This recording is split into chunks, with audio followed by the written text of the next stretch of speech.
রাম রাম বন্ধুরা, তোমরা কেমন আছো অবশ্যই কিন্তু কমেন্টে জানাতে পারো। কিন্তু যে জিনিসটা আমি দেখলাম সেটা আমার মোটেই ভালো লাগলো না। কারণ খাদানের সামনে এখন সব থেকে বড় চ্যালেঞ্জ হচ্ছে যে মুভি, সেই মুভিটার নাম হচ্ছে সন্তান। মানে দেব ভার্সেস মিঠুন চক্রবর্তী। যেটা হওয়ার কথা ছিল না সেটাই কিন্তু হচ্ছে। এটা কোনো একজনকে পিছনে যাওয়া উচিত আমি যেটুকু মনে করি। কারণ দুটো মুভি ভালো। দেখো, খাদান মুভি হচ্ছে বাংলা ইন্ডাস্ট্রির একটা, বলতে পারো, লাস্ট চেষ্টা, কমার্শিয়াল মুভি একটা লাস্ট চেষ্টা যে খাদান একটা কিছু একটা করবে এবং পরবর্তীকালে আরও মুভি আসবে এরকম। কিন্তু সেক্ষেত্রে সন্তানও দেখুন মিঠুন চক্রবর্তী, যেখানে একটা বড় সুপারস্টার। তো আমি এখন বুঝতে পারছি না যে কী হবে, যেটা আমার কিন্তু ভালো লাগলো না। অবশ্য তোমাদের কী মনে হয় কমেন্টে কিন্তু জানাতে পারো যে দুটো মুভি যদি একসঙ্গে রিলিজ হয়, একটা না একটা ভাই খারাপ অবস্থা হবে। তো আমি কিন্তু চাই না যে খাদানের খারাপ অবস্থা হোক বা মিঠুন চক্রবর্তীর সন্তান মুভি খারাপ অবস্থা হোক। কিন্তু এখানে এখন কী করা উচিত তোমরা কিন্তু কমেন্টে সেটা জানাতে পারো বা জানাতে পারবে। এরপরে চলে আসি আরও অন্যান্য নিউজে। সব থেকে যেটা প্রথম নিউজ সেটা হচ্ছে পুষ্পা 2 মুভি ভারতবর্ষের সর্বপ্রথম মুভি হলো, যেটা 5 দিনে 1002 কোটি টাকার কালেকশন করেছে। আজকে হয়তো 6 দিন বা 7 দিন চলছে। টোটাল যে কালেকশন ওয়ার্ল্ড ওয়াইড সেটা হচ্ছে 1125 কোটি টাকা। আর শুধু ভারতবর্ষ থেকে কালেকশন করেছে 750 কোটি টাকা। এবং পদ্মার আড়ালে বা পদ্মার বাইরে বা পার রিজেকশন বা পি রিজেকশন যাকে বলা হয়, সেখানে করেছে 1000 কোটি টাকা। মানে এমনিতেই 2000 কোটি টাকা কালেকশন করে নিয়েছে।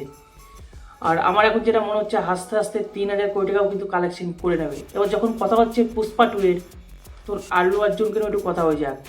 তো আল্লু অর্জুনকে কিন্তু আজ হায়দ্রাবাদের পুলিশ অ্যারেস্ট করেছে। কারণ 4ই ডিসেম্বর একটা ঘটনা ঘটেছিল। সেটা হচ্ছে এক ভদ্রমহিলা যে পদপিষ্ট হয়েছিল এবং মৃত্যুবরণ করেছিল, তার ছেলে কিন্তু হায়দ্রাবাদ থানায়, যে কোনো একটা থানায় আল্লু অর্জুনের নামে কেস করেছিল।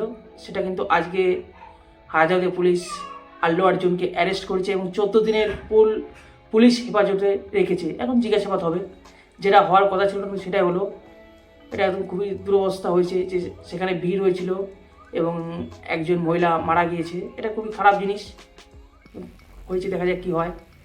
এরপরে যখন পুষ্পাকে নিয়েই কথা হচ্ছে, তখন পুষ্পা 3 নিয়ে কেন কথা হবে না? পুষ্পা 3-তে এমন একটা খবর আসছে, এটা গুজবও হতে পারে যে নাকি, মানে ফাহিদ ফাসেল, সে নাকি পুষ্পা 3-তে থাকবে না।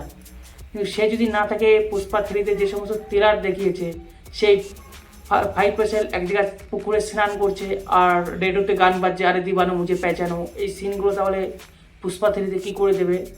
দেখা যাক কী হয় এখন। অবশ্য এনে মানে ফাহিদ ফাসেলের সেটা কিছু যায় আসে না। কারণ পুষ্পা 2 মুভি রিলিজ হওয়ার আগেই তিনি একটা বৈঠক করেছিলেন বা ইন্টারভিউ দিয়েছিলেন। সেখানে বলেছিলেন যে পুষ্পা মুভি করে তার সেরকম কিছু লাভ হয়নি। আর একটা কথা হচ্ছে, সেটা ফাপারি বলিউডে খুব শীঘ্রই ডেবিউ করতে যাচ্ছে, আপকামিং ফিল্ম বলতে পারো, যেটার নাম অবশ্য আমি এখন যাই না, কিন্তু যেটাতে কে কে থাকবে সেটা বলে দিতে পারবো। সেটা হচ্ছে মানে ফাহিদ ফাসেল, তৃপ্তি ডিমরি, আর যে ডাইরেক্টর সেটা ইমতাজ আলী। তো দেখা যাক, যখন আসবে তখন দেখা যাবে। এরপরে কথা হচ্ছে কুলি মুভি, রজনীকান্ত স্যারের কুলি মুভি, যেখানে তোমরা সকলেই জানো হয়তো আমির খানের কেমিও হবে। সেই শুটিংয়ে কিন্তু চালু হয়ে গেছে রাজস্থানের জয়পুরে। সেই শুটিং হচ্ছে 10 দিন ধরে কিন্তু সেই শুটিং হবে। এরপরের যে নিউজ দিচ্ছি সেটা তো আরও মারাত্মক।